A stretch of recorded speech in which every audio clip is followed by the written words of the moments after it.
నమస్తే, welcome to BCN news. నేను విజయలక్ష్మి. ముందుగా ముఖ్యాంశాలు. చిత్తూరు జిల్లా పొంగునూరులో వివిధ వర్గాలతో మంత్రి పెద్దిరెడ్డి సమీక్ష.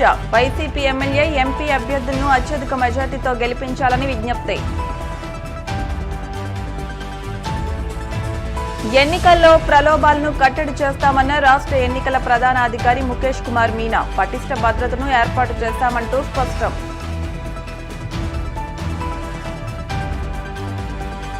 గ్రామాల్లో వైసీపీ భీమవరం ఎమ్మెల్యే అభ్యర్థి గ్రంథి శ్రీనివాస్ ఎన్నికల ప్రచారం. వచ్చే ఎన్నికల్లో భారీ మెజార్టీతో గెలిపించాలంటూ ఓటర్లకు విజ్ఞప్తి.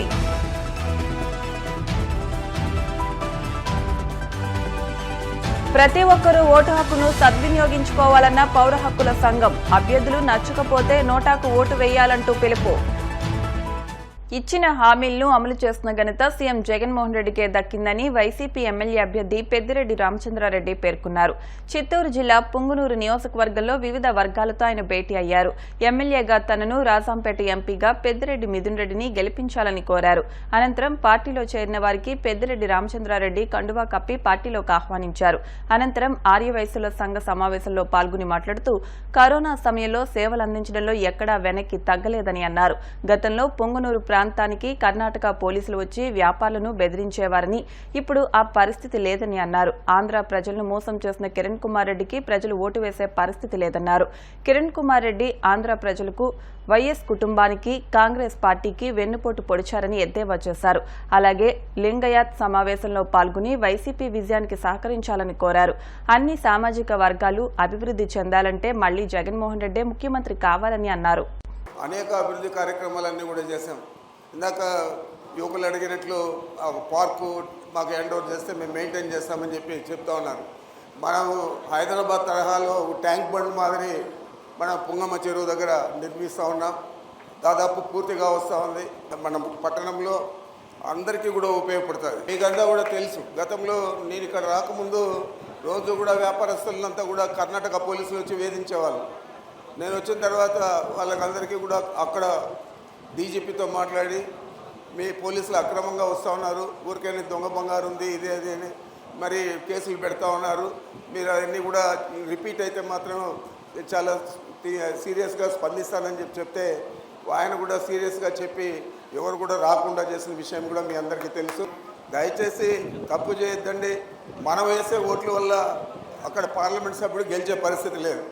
ఎందుకంటే అతను చాలా ద్రోహం చేశాడు మన రాష్ట్రానికి. రాష్ట్రం విడగొట్టింది ఆయన ముఖ్యమంత్రిగానే. పోయి ఢిల్లీలో లోపాయికారిగా ఒప్పందం చేసుకొని ఈ రాష్ట్రం విడిపోయేదానికి నేను సహకరిస్తాను, ఈ రాష్ట్రం విడగొట్టిన వ్యక్తి, ఈ రాష్ట్రానికి వెన్నుపోటు పొడిచిన వ్యక్తి కిరణ్ కుమార్ రెడ్డి. మరి ఇంత నీచమైన వ్యక్తి రాజకీయాల్లో ఉండదగిన వాడు కాదు. మరి పార్టీ ఏదైనా కానీ ఈరోజు బీజేపీకి నిలిచినంత మాత్రాన మేము అందరూ కూడా ఓట్లు వేసేస్తారు, వైశ్యాసు, బ్రాహ్మిన్స్ అని అంతా కూడా లెక్కలు వేసుకొని కేంద్ర మంత్రి అయిపోతా అని 8వ తేదీ ప్రధానిని కూడా పిలిపిస్తూ ఉన్నాడు. వల్లే ఈరోజు మదనపల్లి నుంచి తిరుపతికి 4 లేన్ల రోడ్డు వచ్చింది. అన్ని కేంద్ర ప్రభుత్వ నిధులు ఎక్కడ ట్యాప్ చేస్తారో అవన్నీ కూడా ట్యాప్ చేసి అభివృద్ధి పనులన్నీ కూడా నడిపిస్తూ ఉన్నారు. మన రోడ్డు కూడా 4 రోడ్లని బైరెడ్డిపల్లి దగ్గర నుంచి రొంపిచెర్ల క్రాస్ దాకా నేషనల్ హైవే అవుతూ ఉంది. దాన్ని కూడా తొందరలో మనం ప్రభుత్వం వచ్చిన తర్వాత టెండర్లు పిలిచే దాన్ని కూడా మొదలుపెట్టే పరిస్థితి కూడా ఉంటుంది అని చెప్పి మీకు మనవి చేస్తూ ఉన్నాను. ఈ ప్రాంతంలో పూర్వ వైభవం మీకున్నది, ఆ గౌరవాన్ని మళ్ళీ నేను తెచ్చిపెడతానని చెప్పి మీకు మనవి చేస్తూ ఉన్నాను. అంచేత మీ అందరినీ మనసారా కోరుకుంటా ఉన్నాను. వేరే ఆలోచన చేయకుండా రాబోయే ఎన్నికల్లో శాసనసభకు కానీ పార్లమెంటుకు కానీ రెండుకి కూడా ఫ్యాన్ గుర్తు మీద ఓటేసి నన్ను, అదేవిధంగా మిథున్ను, ఇద్దరిని కూడా గెలిపించాలని చెప్పి మనసారా మిమ్మల్ని అందరినీ కూడా కోరుతా ఉన్నాను. ఎన్నికలను ప్రశాంత వాతావరణంలో నిర్వహించేందుకు, ప్రలోభాలను అరికట్టేందుకు పటిష్టమైన నిఘా వ్యవస్థను ఏర్పాటు చేస్తామని రాష్ట్ర ఎన్నికల ప్రధాన అధికారి ముఖేష్ కుమార్ మీనా అన్నారు. విజయనగరం జిల్లాలో పర్యటించిన ఆయన మాట్లాడుతూ ఇప్పటి వరకు రాష్ట్ర వ్యాప్తంగా సుమారు 450 కోట్ల విలువైన నగదు, మద్యం స్వాధీనం చేసుకున్నామని తెలిపారు. ఇతర రాష్ట్రాల నుంచి మన రాష్ట్రంలోకి అక్రమ మద్యం రాకుండా పటిష్ట చర్యలు తీసుకున్నట్టు తెలిపారు. 2-3 రకాల ఫిర్యాదులు వస్తున్నాయి. ఒకటి మనం మెయిన్ మెథడ్ అంటే సివిజిల్లో చేస్తున్నాం. నిన్నటి వరకు సివిజిల్లో 16,000 కంప్లైంట్స్ వచ్చినాయి. ఆ 16,000 కంప్లైంట్స్ అంటే దాంట్లో 11,000 కంప్లైంట్స్ ఆర్ ఫౌండ్ కరెక్ట్. మనం ఉన్న పద్ధతి ప్రకారం విదిన్ 100 minutes మనం కంప్లైంట్ని రిజాల్వ్ చేయాలి. సో 99% మనం చేయగలుగుతాం. తర్వాత మనకు జిల్లాల్లో ఇన్ రైటింగ్ లేదా మెయిల్ ద్వారా వస్తున్నాయి. నాకు నా ఆఫీస్కి వచ్చేసరికి ఆల్మోస్ట్ 500 కంప్లైంట్స్ కూడా దాకా వచ్చింది. 450 మనం రిజాల్వ్ చేసి రిపోర్ట్ తీసుకుని చేసాం. ఇంకా it's daily process. Sir sensitive hyper sensitive polling booth sir ఎట్లాంటి చర్యలు తీసుకుంటారు? అంటే మనకు మొత్తం రాష్ట్రంలో 46,389 స్టేషన్స్ ఉన్నాయి. దాంట్లో 12,400 polling station critical polling station గురించి. ఆ క్రిటికల్ పోలింగ్ స్టేషన్ అంటే ఆ పోలింగ్ స్టేషన్లో వెబ్కాస్టింగ్ ఉంటుంది. ఓకే. తర్వాత స్పెషల్ ఫోర్సెస్ అంటే సెంట్రల్ ఫోర్సెస్ని డిప్లాయ్ చేయడం జరుగుతుంది. మైక్రో అబ్జర్వర్ ఉంటారు. తర్వాత బయట కొన్ని చోట్ల ఎక్కువ సెన్సిటివ్ ఉంటుంది, వీడియోగ్రఫీ కూడా పెడతాం. So these 4 things are being done to take care of the critical polling station. దీంతోపాటు కొన్ని పొలిటికలీ సెన్సిటివ్ కాన్స్టిట్యున్సీస్ కూడా మనం ఐడెంటిఫై చేయడం జరిగింది. స్టేట్ అబ్జర్వర్స్ వాళ్ళు కూడా చూసారు. ఇప్పుడు మనం almost 50 general observer, 50 PC expenditure observer, 75 expenditure observer, తర్వాత 5 పోలీస్ అబ్జర్వర్. వాళ్ళ సిఫారసు ప్రకారం మళ్ళీ 14 కాన్స్టిట్యున్సీస్కి స్పెషల్ అరేంజ్మెంట్స్ ఇక్కడ 100% వెబ్కాస్టింగ్ పెట్టడం, తర్వాత ఎక్కువ సివిల్ ఫోర్సెస్ పెట్టడం. రాష్ట్రంలో అటు ఉద్యోగులు ఇటు పెన్షనర్లు తీవ్ర నిరాశతో ఉన్న తరుణంలో ఈ ఎన్నికల్లో కూటమికే మద్దతు ఇవ్వాలని నిర్ణయించుకున్నట్టు ఆంధ్ర పెన్షనర్స్ పార్టీ రాష్ట్ర అధ్యక్షులు సుబ్బరాయన్ తెలిపారు. కడప నగరంలోని పార్టీ కార్యాలయంలో ఏర్పాటు చేసిన మీడియా సమావేశంలో ఆయన మాట్లాడారు. ప్రస్తుత ఎన్నికలు అభివృద్ధికి, అభివృద్ధి నిరోధకాలకు మధ్య జరుగుతున్నాయని అన్నారు. ప్రతి నెల క్రమ పద్ధతిలో జీతాలు, పెన్షన్ మొత్తాలు అందకపోవడంతో ఆయా వర్గాలు అనేక కష్టాలు పడుతున్నాయని అన్నారు. పెన్షనర్లు తమ కష్టాజీతాన్ని చూడకుండానే ఈ లోకం విడిచి వెళుతున్నారన్నారు. నాడు టీడీపీ ప్రభుత్వ హయాంలో ఉద్యోగులు, పెన్షనర్ల బకాయిలు సక్రమంగా వస్తుండగా నేడు వైసీపీ ప్రభుత్వ హయాంలో అలాంటి విధానాలు అమలు కావడం లేదన్నారు. ఈ ఎన్నికల్లో కూటమి అభ్యర్థుల గెలుపునకు ప్రతి ఒక్కరూ కృషి చేయాలని ఆయన కోరారు. ఈ సమావేశంలో పెన్షనర్ల పార్టీ ప్రతినిధులు, పెన్షనర్లు పాల్గొన్నారు. పెన్షన్స్ మీద ఆధారపడి బతుకుతున్నటువంటి పెన్షనర్స్, వృద్ధులైనటువంటి పెన్షనర్స్ కు 18వ తేదీ వరకు కూడా పెన్షన్స్ రాకపోవటం అన్నది రాష్ట్ర ముఖ్యమంత్రిగా జగన్మోహన్ రెడ్డి గారు సిగ్గుపడాలి. ఎక్కడ అభివృద్ధి లేదు. ఉద్యోగులకు రావాల్సినటువంటి బకాయిలు 2.5 లక్షల నుంచి 3 లక్షల వరకు కూడా బకాయిలు ఉన్నాయి. ఎంతో మంది వృద్ధులైనటువంటి పెన్షనర్స్ వాళ్ళ కష్టార్జితాన్ని వాళ్ళు చూడకుండానే వందలాది మంది పెన్షనర్స్ చనిపోయినటువంటి సంఘటనలు ఈ రాష్ట్రంలో ఉన్నాయి.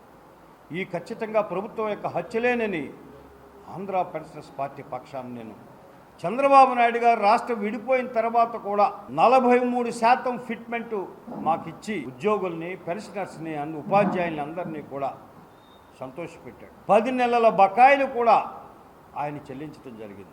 ఉద్యోగులందరికీ సంవత్సరానికి ఒకసారి ఇంక్రిమెంట్ ఉంటుంది, పెన్షనర్స్కి ఇంక్రిమెంట్లు ఉండవు. పాపం వృద్ధులైనటువంటి పెన్షనర్స్కి ఏదో సహాయం చేయాలనే ఉద్దేశంతో క్వాంటమ్ ఆఫ్ పెన్షన్ అంటే అదనపు పెన్షన్ 70 సంవత్సరాలు వచ్చినటువంటి ప్రతి పెన్షనర్కి 10%, అలాగే 15%, 85, 100 సంవత్సరాలు వచ్చే వరకు కూడా వివిధ దశలమైనటువంటి అదనపు పెన్షన్ రూపకల్పన చేసినటువంటి చంద్రబాబు నాయుడు గారిని, ఉద్యోగ, ఉపాధ్యాయ, కార్మిక పెన్షనర్లారా, ఈ రోజుని సమాజం పట్ల మనకు బాధ్యత ఉంది. అమరావతి రాజధాని 72% అమరావతి రాజధాని నిర్మాణం చేసినటువంటి అపరమయుడు చంద్రబాబు నాయుడు గారు. జగన్మోహన్ రెడ్డి వచ్చిన వెంటనే ఈ యొక్క రాజధాని నిర్మాణం చేసినటువంటి చంద్రబాబుకి ఎక్కడ మంచి పేరు వస్తుందో అని చెప్పి 3 రాజధానులు అనేటువంటి పేరుతో దాన్ని శిథిలా నగరంగా మార్చివేశాడు జగన్మోహన్ రెడ్డి. గాయాలతో స్టేషన్కి వెళ్తే గాయపడిన వాళ్ళ మీద తిరిగి కేసులు పెడుతున్నటువంటి పరిస్థితి జరుగుతున్న రాష్ట్రంలో ఉంది.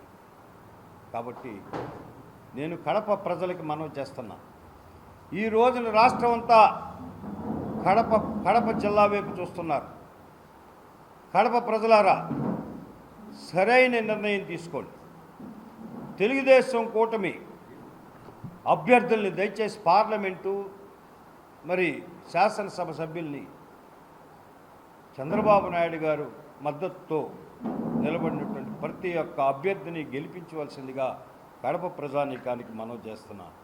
కడప జిల్లా పెన్షన్స్ అందరికీ మనవి, రేపు మన ఆంధ్ర పెన్షనర్స్ పార్టీ పులివెందల సందర్శన చేయబోతుంది. అక్కడ పరిస్థితులు అవన్నీ కూడా అవగాహన చేసుకుని పులివెందల పట్టణంలో ఉన్నటువంటి ప్రభుత్వోద్యోగులు, ఉపాధ్యాయులు, పెన్షనర్స్ అందరికీ కూడా ఆంధ్ర పెన్షనర్స్ పార్టీ పక్షాన మేము మనవి చేయదలుచుకున్నాం. ఈ యొక్క ఉద్యోగ, ఉపాధ్యాయ, కార్మిక, పెన్షన్ వ్యతిరేక ప్రభుత్వం అయినటువంటి జగన్మోహన్ రెడ్డిని ఓడించమని బీటెక్ రవి గారికి ఆంధ్ర పెన్షనర్స్ పార్టీ పక్షాన వారికి మా మద్దతు తెలియచేయాలనే ఉద్దేశంతో రేపు 11 గంటలకి పులివెందలలో ప్రెస్ మీటు మేము నిర్వహించబోతున్నాం. ప్రజల ఆస్తులను కాపాడుకోవాలంటే అధికార వైసీపీని గద్దెదించాలని కాకినాడ పార్లమెంటు నియోజకవర్గ ఉమ్మడి కూటమి అభ్యర్థి తంగెళ్ల ఉదయ్ శ్రీనివాస్ పేర్కొన్నారు.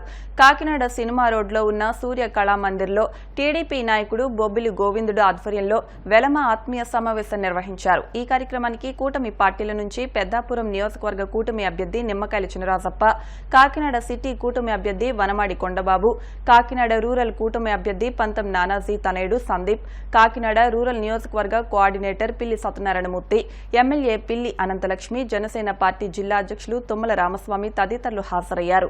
ఈ సందర్భంగా కాకినాడ పార్లమెంటు కూటమి అభ్యర్థి తంగళ్ల ఉదయ్ శ్రీనివాస్ మాట్లాడుతూ అధికార వైసీపీ ప్రభుత్వ వ్యతిరేక విధానాలకు సతమతమవుతున్న ప్రజలు నేడు కూటమి అభ్యర్థులకు సంపూర్ణ సహకారం అందిస్తున్నారని అన్నారు. ఈ సమాజంలో ఏ వ్యాపారం అయినా ఏదైనా నిలబడాలి అంటే దానికి బ్యాక్ బోన్ బీసీ కమ్యూనిటీ ఉండాలి. అలాంటి బీసీ కమ్యూనిటీని, బ్యాక్ బోన్ కమ్యూనిటీని వెన్నెక్కి చేసిన దుర్మార్గులు ఎవరైనా ఉన్నారు అంటే ఈ వైసీపీ నాయకులే అందులో ఉన్నారు. 76,000 కోట్లు నష్టం వచ్చింది అంటే మనకేమీ డైరెక్ట్ గా రాలేదు అనుకోకండి.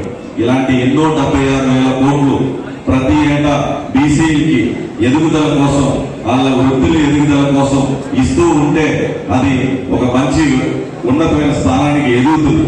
కానీ ఇలా వచ్చే అన్నింటినీ కూడా ఆపేసి 76,000 కోట్లు బీసీలకు చేరవలసింది డైరెక్ట్ గా దోచేసుకున్నారు. స్థానిక నాయకుల్ని కోల్పోయింది బీసీ సామాజిక వర్గం.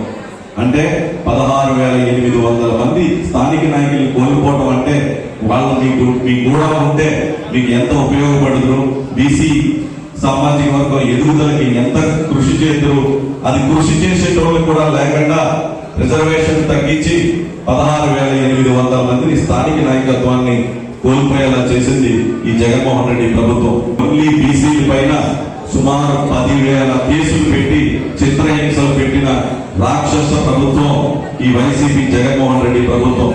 డబ్బులు తీసేసుకుని, నాయకత్వాన్ని లాగేసుకుని మీద కేసులు పెట్టి చిత్రహింసలు పెట్టింది ఈ జగన్మోహన్ రెడ్డి ప్రభుత్వం.